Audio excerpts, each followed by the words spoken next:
Hi everyone, Lady Botcher, Angela here with a blind box collab with Meg at Jointed Designs. Our theme is Woodland Fantasy-ish.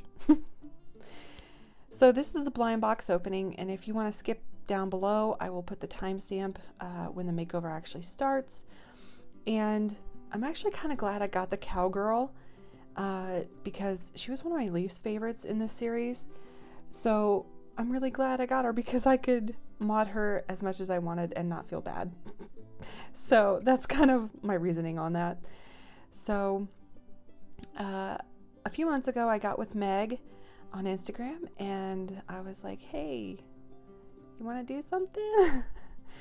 And so we came up with this collab of redoing a little tiny BJD from this blind box. So we get 2-in-1, so we get an unboxing, plus we get to make over this little girl, which is really cute. So we kind of went with a woodland theme, woodland fantasy theme. Yeah, this is what she should have looked like straight out the box, but no. So these are my materials. I really did not have an idea for her. I tried so many ideas out. Here I am modding her. I tried so many ideas out that I could not come up with one that I actually liked for many, many weeks, and it really got me down because I was like, am I just, like, is my creative flow just gone? Like, I didn't know.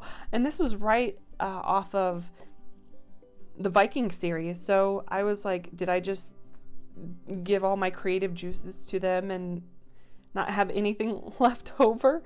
But by the end of that, I had a lot more inspiration. I actually talked with Meg a few times to see if it was just me or not.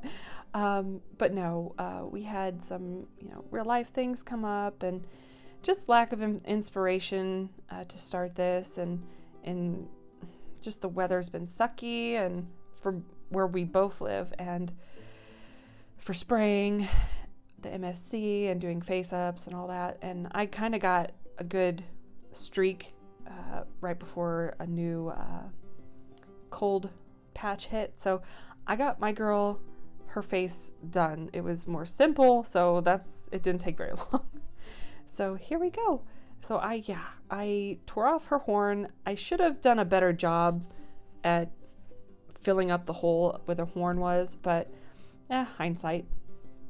But I did like the fact that she didn't have those things to hold those horns on anymore, because those horns were like a bitch to get off. They really were. So here I am. I'm going to be taking off her face, and I'm also going to be modding her little staff. So if you can't really tell yet, I don't know, but she is sort of like a, gosh, what did I end up doing?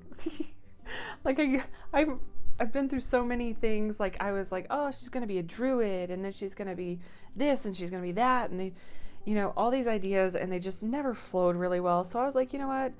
I'm going to just get to it. Yes, she's a little fairy elf girl of the forest. I did do some tattoos as well. One is the Tree of Life, and one is like a druid tattoo from WoW. Because I'm a nerd and I do play WoW, and my favorite character is my druid. So this was right up my alley, and I wanted to change her hair as well. So I went with a blue teal. I already did a couple things off screen, and a little mushroom I needle felted. So I've got some little craft things. I'm gonna make up her hood, and yeah, I couldn't show you the whole process. I wish I could have, but it would have been over an hour. So yeah, lots of cutting down. But I did keep the stone that's in her staff. I really liked it because it kind of paid homage to her cow character that she was before, which I really like. So I liked that idea. So yeah, I really like how they turned out.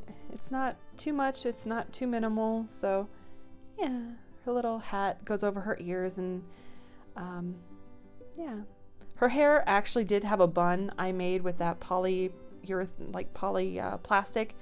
So yeah, so here is the first layer done. You guys know how I like to do my sketch first because I don't know how it's going to turn out.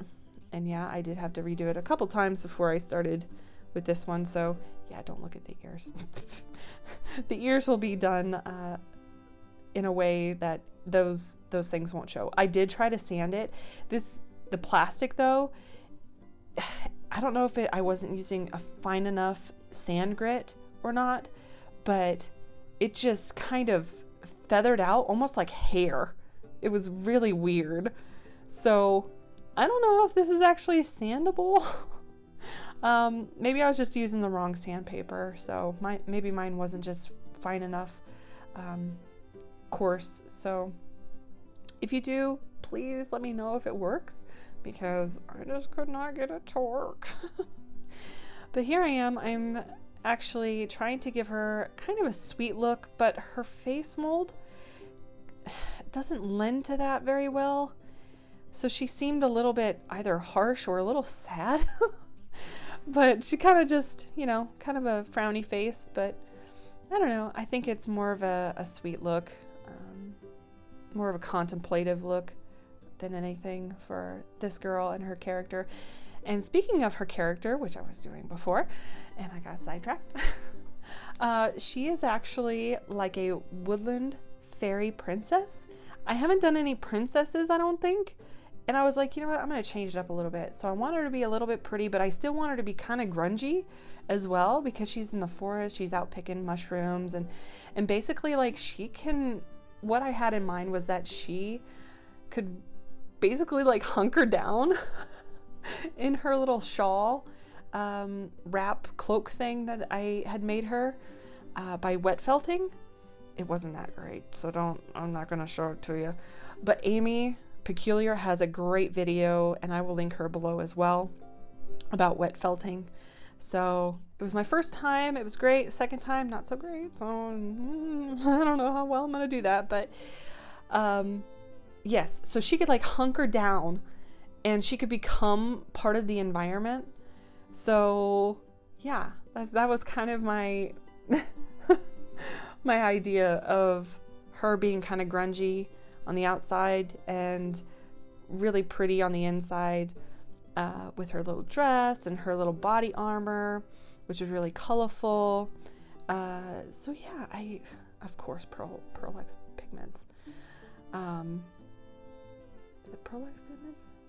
Mica powder, excuse me, mica powder. All over, all the time. And yeah, really simple eyebrows, a couple strokes here and there. Mouth is pretty simple as well. I gave her some purple pink eyeshadow with some yellow and green tones. And okay, so here, my many attempts at trying to do her eyelashes on this tiny of a sculpt, where I didn't actually put her eye in the whole mold and it just kind of bumped out. I didn't like it. So after many attempts, I just used my pencil off camera because I was wetting it down so much that the sealant came off. Yeah, it wasn't a good time for me. So just to let you know, it took many times, and sorry I didn't get it on film. But I gave her some really cute freckles, some little white freckles, and a little beauty mark there. And yeah, you won't get to see her eyebrows so much because her hair covers her that part of it.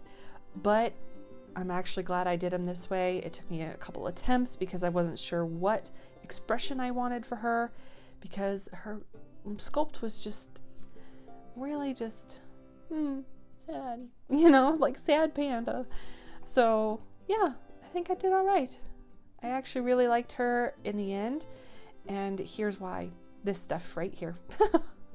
And I just used some tacky glue. I spread it on the parts that I wanted, and it's basically just to cover up the seam line that I did not get to sand properly. So yeah, so I'm just pouring it on. You can find this at hobby shops and stuff. I used to have this for my miniatures for D&D. So yeah, my brother bought it and I stole it. Hey, it's not stealing if it's your relative and you maybe someday will give it back. It's just borrowing. So here's her little moss dragon. And it's one of those ones you can get from like a doll and they just send it with you or send it to you. I put him on top of a pumpkin, and so he's all fuzzy and he's a little mushroom on top. It's from just some beads that I had laying around, but here she is. So here's the wet felted cloak that I made, and the hat. I didn't know I was gonna put the cloak in this video, so I posted a picture on it, but I really love how these little items came out. I really love her hair, how it came out. I love everything, basically. I made this little bag so she can carry her stuff, and I made this these little potions just out of the extra polyplastic stuff, and then the little mushroom girl or mushroom I don't know, but yeah, I had these laying around in my Harry Potter collection that I made when I first started doing some clay things, and I thought they were so cute and so tiny. These are the socks that actually came with her.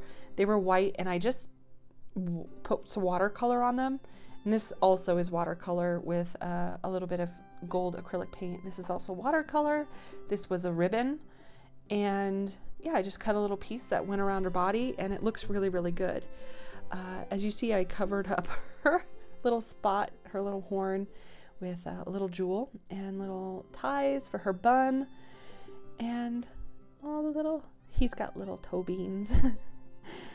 So yeah, I think she turned out really, really good, you guys. I did not really have a plan going in. I had like tons of sketches on what I should do, but they just never really turned out, and I was like, yeah, I'm not gonna do this. So it turned out the way it should, because I really, really love it. I really do.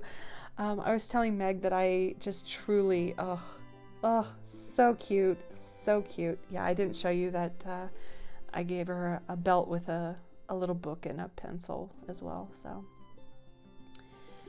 But yeah, she's so cute. I love it. I put some leather on the bottom of her shoes, and I couldn't do that until this point, because I didn't know if it would stick to her feet or what have you, but she's not going to be redressed. This is just her persona now. So I really like these magnets. Let me tell you how easy this shit is. I am done.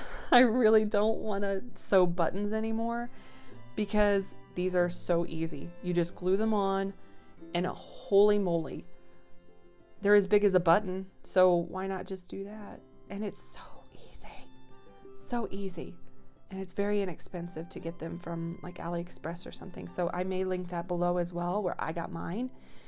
Yeah, super easy. Love it. So all of her stuff is magnetic. So her dress, her armor, her shawl, yeah, just love it, love it, love it, love it. So yeah, so here she is with her little hat. I was so excited, because that was the first thing that I made, was the hat and how it kind of crinkled over, and I loved that. So I got super inspired by just that hat in the felt, that I was like, yeah, I told Meg, I was like, yeah, I'm all for this right now. And so I just did it. Within like a week or so, I did the whole doll and all the accessories and stuff, and it's just, oh, she's so cute. I can see her right now, and she's just adorable. So in the end, I'll give you some photos, I'll give you some video, and I actually put her into a little witch house. It's a witch house that I made, oh gosh, many months ago, many months ago, probably a couple years. But she is done. I will leave you with the rest of it. And yes, it is her little book nook corner, as you will see. And I'm really, really glad to have brought you this. I am so excited to see Meg's video when this goes up, because we didn't give each other like anything. So except encouragement and a couple of different colors that we were doing for our own dolls. So I'm so excited to see hers. So I will leave you with the rest of it, you guys. Thank you so much for being here. And thank you so much to Jointed Designs. Meg, you're awesome. And I oh, I'm so excited to see yours and how she came out. As you see in the background, it is a moving picture. Woo! All right, guys, that's it for me. I'll talk to you later. Bye.